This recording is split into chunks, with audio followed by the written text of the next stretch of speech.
Chirpy is more than just a Black Tusk soldier that makes the sound of a disgruntled chicken. She is a dangerous and unpredictable foe that needs to be stopped before she is able to take more of a hold over the districts of Washington, D.C.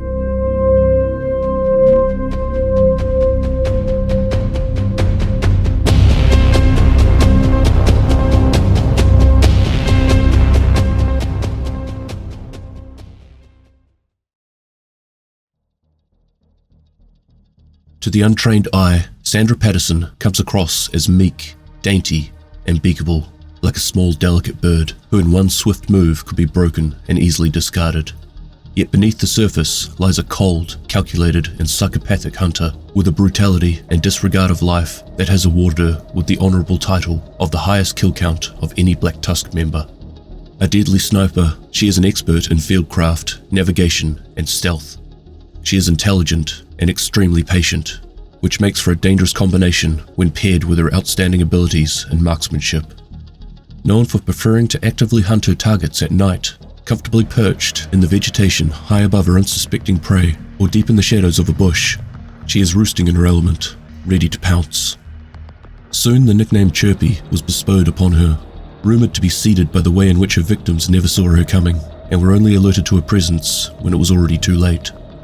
The chirp sound emitted as the lead bullet took flight through the silencer was the last conscious awareness that her victims retained before they were permanently eliminated.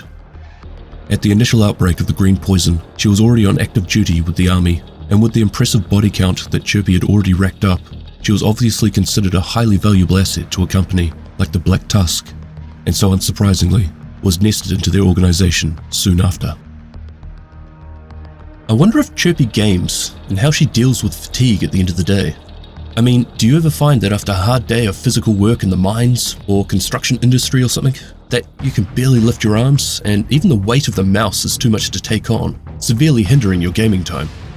Well, me either. But I don't exactly have the manliest of jobs. I sit in an office all day.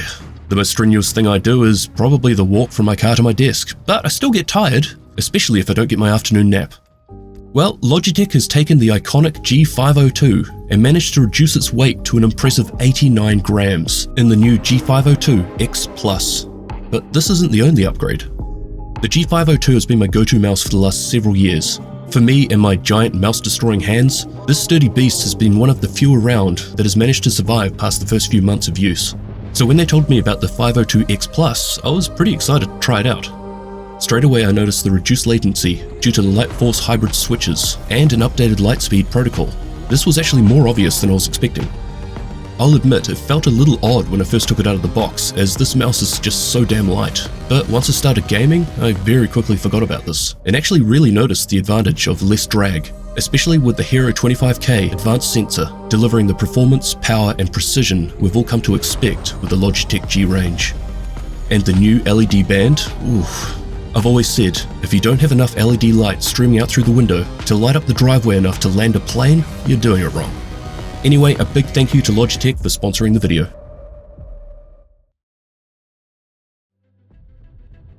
Leading on from previous targets in this manhunt, General Anderson is attempting to migrate the True Sons towards the Black Tusk, and now he is beginning to see the repercussions of this.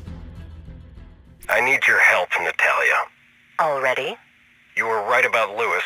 He's not acting alone, and I'm worried we might have a mutiny on our hands. How many defectors?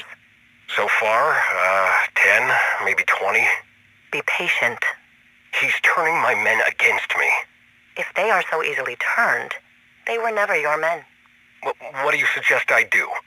Be patient. Keep watch. Can you help me watch him? Of course. This isn't exactly a good look for Anderson, for a faction that is attempting to sell their case for why the Black Tusk should trust and take them on board. This only makes them look weak, as well as raising the question of whether he is suitable as a leader.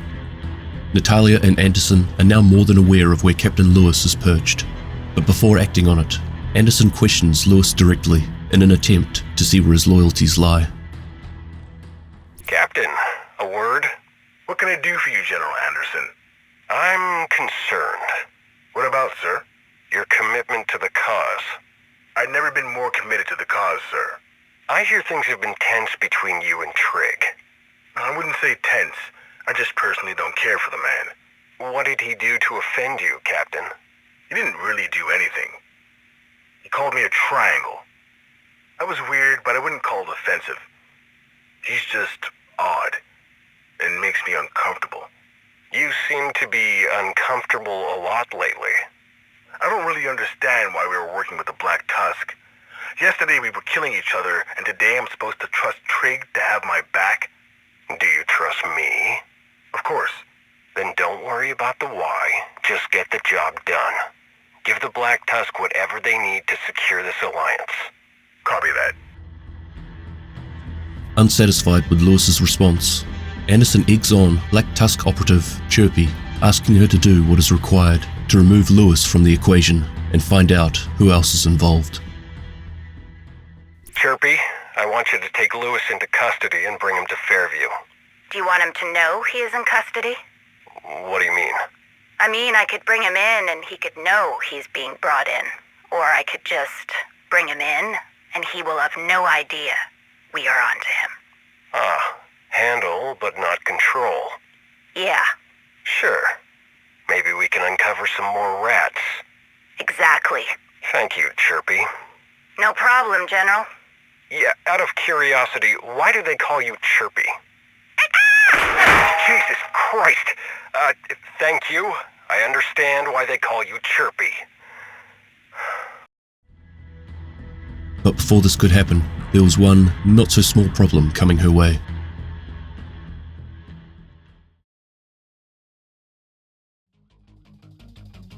SHD agents would find out that Chirpy was active in downtown East, Washington, D.C. Chirpy's gaggle of Black Tusk forces have taken a large number of strategic locations across the district.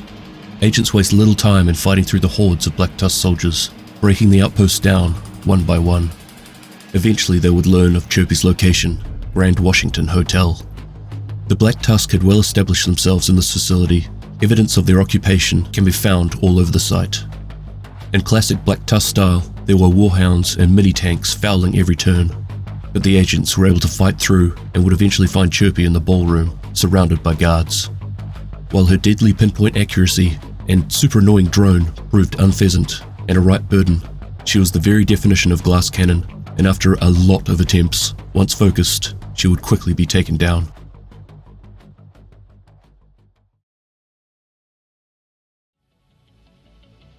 This target leads a fairly linear story, only reinforcing what has been suspected with Captain Lewis and General Anderson up until now.